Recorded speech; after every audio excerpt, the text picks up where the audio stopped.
मन का पाकोय ऐसी वाणी बोलिए, मन का पाकोय और नेकू शीतल करे, आप ही शीतल होय। तैसे साचानी मवाळ मितुले परी रसाळ, शब्द जैसे कल्लोळ अमृताचे। माऊली ज्ञानोबा सांगतात फक्त एवढाच सिद्धांत ध्यानात ठेवा, समाज जिंकायला बोलणं लागतं। चला 2 नंबर शत्रू जिंकायला कपट लागतं। तुम्हाला तुमच्या जीवनामध्ये जर शत्रू असेल, तुम्हाला शत्रू जर पराजित करायचा तर शत्रूला जिंकायला कपट लागतं। कपटेन शत्रू, शत्रू कपटाशिवाय जिंकला जात नाही। महाभारतामध्ये भगवान कृष्णाने 9 वेळेला कपट केलं, म्हणूनच पांडव विजयी झाले, नाही तर कौरवांचे पुढे पांडव जिंकूच शकले नसते महाराज। 9 सांगायला वेळ नाही, 1 सांगतो पुढे जाण्यासाठी। भगवान कृष्णाने भीमाचं दुर्योधनाचं गदा युद्ध लावलं। भीम हा भगवान कृष्णाचा, दुर्योधन हा बळीराम दादाचा, दोघांचं युद्ध पेटलं। आता गदा युद्धाचं शास्त्र असं, कमरेच्या खाली गदा मारायची नाही, कमरेच्या वर मारायची। काय काय काय कमरेच्या खाली गदा मारायची नाही, कमरेच्या वर मारायची।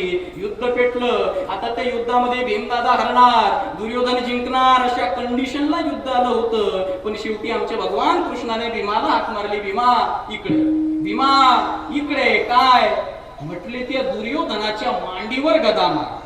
तर तो भीम म्हटला, देवा आमच्या गदा युद्धामध्ये शास्त्र आहे, कमरेच्या खाली गदा मारता येत नाही।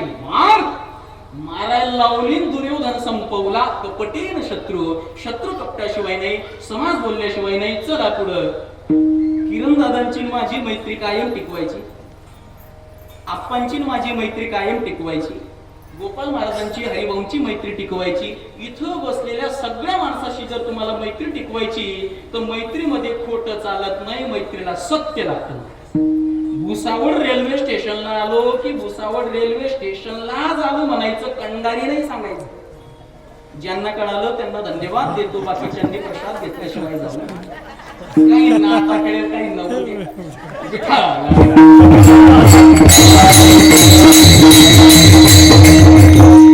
खोटं बोलून जमत नाही महाराज, मैत्री तुटून जाते। जी माणसं मैत्रीमध्ये खोटं बोलली ना, त्यांचा विश्वास संपादून गेला, संपून गेली ती माणसं। मैत्री टिकवायला सत्य, समाज जिंकायला बोलणं, शत्रूला जिंकायला कपट, तसं आमच्या देवाला जिंकायला असतं काही लागत नाही। मन गिरीधर लागतो भाव का भुका, अंतरीची घेतो गोडी, गोडी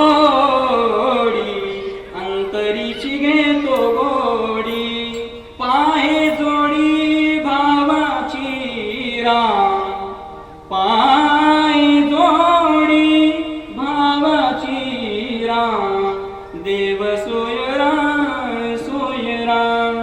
दिनाचा।